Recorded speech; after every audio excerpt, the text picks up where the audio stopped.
Hello friends, welcome to my channel lucky tailoring blogs. ఈ వీడియోలో వచ్చేసి మనం ఫుల్ బ్లౌజ్ కటింగ్ అనేది చూసేద్దాం. ఇలా లైనింగ్ ఫ్యాబ్రిక్ని ఇలా ఫోల్డింగ్ చేసుకొని డబల్ ఫోల్డ్ మనకి కాజా పట్టి దగ్గర నుంచి మనకి బ్లౌజ్ లూజ్ ఎంత వచ్చిందని చెక్ చేసుకోవాలి. నాకైతే 12.5 ఇంచ్ వచ్చింది. సేమ్ అలానే పెట్టేసుకున్నాను అనమాట.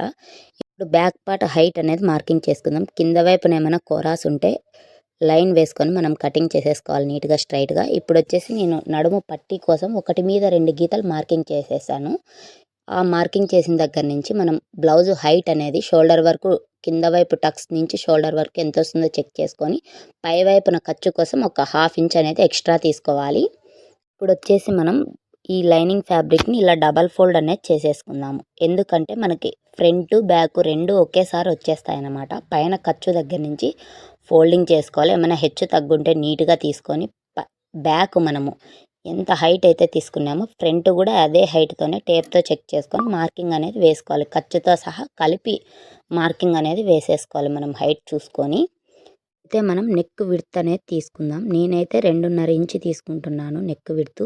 షోల్డర్ వచ్చేసి ఇలా మనం బ్లౌజ్ పీస్ తీసుకొని ఖర్చుతో సహా కలిపి మనకు ఎంత వచ్చిందో చూసుకొని, నేనైతే ఖర్చుతో సహా కలిపి నాకు వచ్చేసి 3కి వచ్చేసి 2 గీతలు తక్కువ వచ్చింది. సేమ్ అలానే తీసుకున్నాను అనమాట నేను. ఇప్పుడు చంక డౌన్ తీసుకుందాం. నేనైతే 6 ఇంచులు తీసుకున్నాను. అటువైపే ఇంకొక మార్కింగ్ కూడా సేమ్ 6 ఇంచులకి ఒక మార్కింగ్ అనేది చేసుకున్నాను అనమాట. కింది వైపున మనం బ్యాక్ సైడ్ ఎంత ఫోల్డింగ్ అయితే తీసుకున్నామో ఖర్చు కోసం, నడుము పట్టి కోసం, అలానే పై వైపున కూడా ఖర్చు దగ్గర నుంచి మనము ఇలా ఉక్సు పట్టిని పెట్టేసి మనం నీట్గా ఎంత హైట్ వచ్చింటే అంత హైట్కి ఒక 1/2 ఇంచు కలిపి పైకి పెట్టుకోవాలన్నమాట. నాకైతే వీళ్ళు ఒక 1/2 ఇంచు నెక్ అనేది పైకి పెట్టమన్నారు. సేమ్ అలానే పెట్టాను. క్రాస్ బెల్ట్ వచ్చేసి మనకు హైట్ ఎంత తీసుకోవాలంటే హుక్స్ బట్టి దగ్గర వచ్చి 3.5, 3, 3.5 అంత తీసుకోవాలి. అటు సైడ్ అయితే మనకి కుట్ల వైపు వస్తుంది కదా, అటు సైడ్ అయితే 2.25 కానీ 2.5 కానీ అంతకు మించి అయితే ఇంకా హైట్ తీసుకోకూడదు. ఇప్పుడు నెక్ విడ్త్ కూడా నేను 2.5 ఇంచే తీసుకుంటున్నాను అనమాట సేమ్. ఇప్పుడు ఆ మార్కింగ్స్ అన్నిటినీ కలుపుతూ లైన్లు అనేది డ్రా చేసేసుకుందాం నీట్గా. ఇప్పుడు వచ్చేసి షోల్డర్ వైపు నెక్ జారుకోకుండా ఒక 1/2 ఇంచు కానీ 1/2 ఇంచు కానీ మన వైపు డౌన్ అనేది తీసుకోవాలి. నేనైతే 1/2 ఇంచ్ అనేది తీసుకున్నాను అనమాట. ఇప్పుడు ఆర్మ్ స్కేల్ తీసుకొని రౌండ్ అనేది డ్రా చేసుకోవాలి ఇలా నీట్గా. 1 ఇంచ్ కానీ లేదా 3/4 ఇంచుతో మనం ఇలా ఫస్ట్ లైన్ అనేది డ్రా చేసుకోవాలి. తర్వాత వచ్చేసి సెకండ్ లైన్ కూడా ఒక 1/2 ఇంచు తేడాతో మనం ఇలా డ్రా చేసుకోవాలి. ఇప్పుడు మనం ఫ్రంట్ నెక్ అనేది ఒక 1/2 ఇంచ్ కింద వైపున ఎక్స్ట్రా మార్జిన్ చేసుకొని ఇలా క్రాస్గా లైన్ అనేది డ్రా చేసుకొని ఇలా ఆర్మ్ స్కేల్తో రౌండ్గా నీట్గా డ్రా చేసుకోవాలన్నమాట. అలా ఎందుకంటే మనకి నెక్ అనేది నీట్గా వస్తుంది అనమాట. ఇప్పుడు క్రాస్ బెల్ట్ చూడండి, ఇలా ఫస్ట్ డ్రా చేసుకోవాలి. మధ్యలో ఒక లైన్ అనేది మనకు కన్ఫ్యూజ్ లేకోకుండా స్ట్రైట్గా మనం 2 పీసుల్ని కలిపి కింద వైపున నీట్గా కటింగ్ చేసేసుకొని, ఇప్పుడు వచ్చేసి చంక వైపున మనం అనేది కట్ చేసుకోవాలి నీట్గా. మనం ఎలా మార్కింగ్ చేసుకుంటే అలా ఇలా నీట్గా కటింగ్ చేసేసుకొని సైడ్కి వెళ్ళకోకుండా మార్కింగ్ ప్రకారం నీట్గా కటింగ్ చేసేసుకోవాలి. ఎక్స్ట్రా కటింగ్ చేస్తే మనకి హ్యాండ్స్కి అనేది పీస్ చాలా తక్కువ వస్తుంది అన్నమాట. ఇప్పుడు వచ్చేసి ఒక ఖర్చు ఇచ్చేసుకొని ఫ్రంట్ లోతు కూడా మనం ఇక్కడే తీసేసుకోవాలి. ఫ్రంట్ పార్ట్కి నీట్గా మనం మార్కింగ్ చేసుకున్న ప్రకారము. ఇప్పుడైతే నెక్ దగ్గర కొంచెం చిన్నగా కట్ పెట్టేసుకొని మనం మార్కింగ్ చేసుకున్నాం కదా, షోల్డర్ వైపు మన వైపు ఉండేలా నెక్ వైపు డౌన్ అనేది అది తీసేసుకోవాలి నీట్గా. ఇప్పుడు నెక్ కూడా సేమ్ అలానే ఫ్రంట్ పార్ట్ది నీట్గా కటింగ్ చేసేసుకోవాలి నిదానంగా మనము. మన ఛానల్ అయితే కొత్త ఛానల్ ఫ్రెండ్స్, మీ సపోర్ట్ కావాలని కోరుకుంటున్నాను. వీడియో నచ్చితే తప్పక లైక్ చేసి సబ్స్క్రైబ్ చేసుకోండి ఫ్రెండ్స్. ఇప్పుడైతే మనం క్రాస్ బెల్ట్ ఎలా కట్ చేసుకోవాలో చూసేద్దాం. ఇలా నీట్గా కటింగ్ చేసేసుకోవాలి మార్కింగ్ ప్రకారం. మనకి ఫ్రంట్ పార్ట్ అనేది రెడీ అయిపోయిందన్నమాట. మనమైతే ఫ్రంట్ పార్ట్కి డాట్స్ ఎలా వేయాలో చూద్దాం. ఇలా షోల్డర్కి మధ్యలోకి స్ట్రైట్గా అనేది ఒక లైన్ అనేది డ్రా చేసేసుకోవాలి నీట్గా. ఇక్కడ వచ్చేసి ఉక్సు పట్టి దగ్గర హాఫ్కి అటు సగం ఇటు సగం కరెక్ట్ చూసుకొని మనం ఒక మార్కింగ్ అనేది స్ట్రైట్గా ఒక లైన్ అనేది వేసుకొని ఒక టక్ అనేది ఇచ్చేసుకోవాలి. పెద్ద కష్టం ఏం కాదు ఫ్రెండ్స్, మనసు పెట్టి చేస్తే మనకి ఏ పనైనా సాధ్యమే అవుతుంది. చంక వైపు కూడా సేమ్ అంతే ఫ్రెండ్స్. నీట్గా మనకి మెయిన్ డాట్ హైట్ వచ్చేసి 2, 2.5 ఉంటే చాలు. ఉక్సు పట్టి దగ్గర మనకు ఒక 2 ఇంచెస్ వస్తే చాలు డాటు. చంక వైపు వచ్చేసి మనకి 3.5 వస్తే సరిపోతుంది.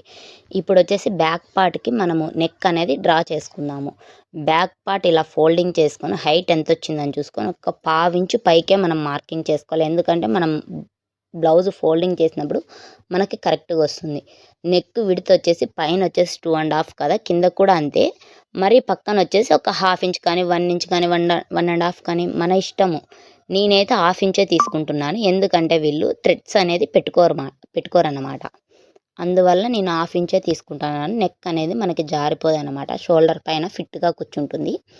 ఇలా ఒక లైన్ డ్రా చేసుకున్న తర్వాత ఇలా స్ట్రైట్గా ఒక లైన్ డ్రా చేసుకోవాలి. క్రాస్గా కూడా మనం 1/2 ఇంచ్ ఎక్స్ట్రా తీసుకున్నాం కదా, దాన్ని కలుపుతూ కూడా ఒక లైన్ అనేది డ్రా చేసుకోవాలి. ఇలా ఇప్పుడైతే మనం ఇలా కర్వ్ స్కేల్ సహాయంతో ఇలా నీట్గా రౌండ్ అనేది డ్రా చేసుకోవాలి. నెక్కి ఎంత నీట్గా డ్రా చేసుకొని కటింగ్ చేసుకుంటే మనకు అంత నీట్గా ఫినిషింగ్ అనేది వచ్చేస్తుంది అన్నమాట. ఇప్పుడు నెక్ ఎలా కట్ చేసుకోవాలో చూసేద్దాం. సింపుల్గా రౌండ్ నెక్ ఇలా నీట్గా మనం కటింగ్ చేసేసుకోవాలి. ఇక్కడ హెచ్చు తక్కువ లేకోకుండా సైడ్కి వెళ్ళకోకుండా నీట్గా మార్కింగ్ అనేది వేసుకోవాలి. ఒకసారి ఇలా ట్రై చేసి చూడండి ఫ్రెండ్స్, మీకు కూడా బ్లౌజ్ అనేది ఫినిషింగ్ అయితే చాలా నీట్గా వస్తుంది. మనకి ఈజీగా ప్రాసెస్ అనేది అర్థమైపోతుంది అనమాట, మనకి ఎక్కువ ఇబ్బంది పడుకోకుండా. ఇప్పుడు హ్యాండ్స్ ఎలా కట్ చేసుకోవాలో చూద్దాం.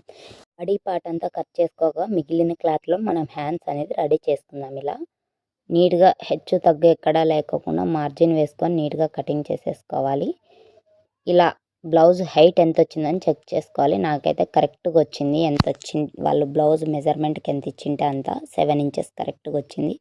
అటు సైడ్ కూడా మనం 7 ఇంచెస్ అనేది తీసేసుకోవాలి, సేమ్ మార్జిన్. నాకైతే హ్యాండ్ లూజ్ వచ్చేసి 8 వచ్చేసింది అనమాట. 8 ఇంచులకు కానీ నేను చంక డౌన్ అనేది 3 ఇంచులకు ఒక మార్కింగ్ చేసుకున్నాను అనమాట. ఇటు సైడ్ కూడా మనం 3 ఇంచులు అనేది మార్కింగ్ చేసుకోవాలి. ఇట్లా టేప్ అనేది ఇలా క్రాస్గా పెట్టి పైనుంచి మనం ఒక 1/2 ఇంచు కానీ లేదా 1/2 ఇంచు కానీ తగ్గించుకొని ఇలా క్రాస్గా మార్కింగ్ చేసేసుకోవాలి మనము.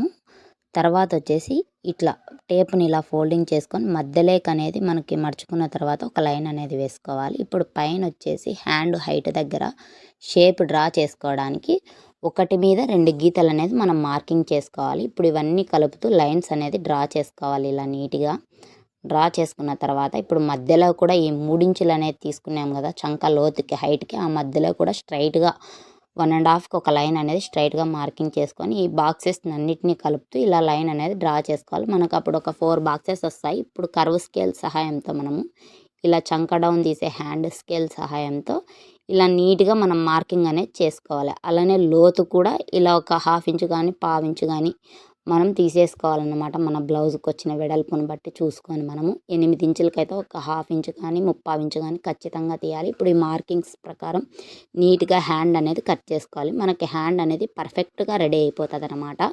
నాకు ఈ లైనింగ్ ఫ్యాబ్రిక్ వచ్చేసి 2 జాయింట్స్ మాత్రమే పడ్డాయి. ఇలా లోతు కూడా కటింగ్ చేసుకొని చిన్న టక్ అనేది ఒకటి ఇచ్చేసుకోవాలి. మనం కింది వైపు ఉన్న క్లాత్ కట్ కాకోకుండా నీట్గా చూసుకొని మనం లోత్ అనేది కట్ చేసుకోవాలి. లేదంటే మనకి హ్యాండ్స్ అనేవి మళ్ళీ పనికిరాకోకుండా అయిపోతాయి. ఇలా నీట్గా చూసుకొని కట్ చేసుకొని షేప్ తీసిన దగ్గర ఇలా ఒక టక్స్ అనేది ఇచ్చేసుకోవాలి. ఇటువైపు వచ్చేసి మనకు 2 పీసులు అనేది హ్యాండ్కి జాయింట్ పడతాయి అన్నమాట. ఇంకా బ్లౌజ్ అయితే రెడీ అయిపోయింది ఫ్రెండ్స్ మనకి లైనింగ్ ఫ్యాబ్రిక్. వీడియో నచ్చితే లైక్ చేసి సబ్స్క్రైబ్ చేసుకోండి ఫ్రెండ్స్ మన ఛానల్ని.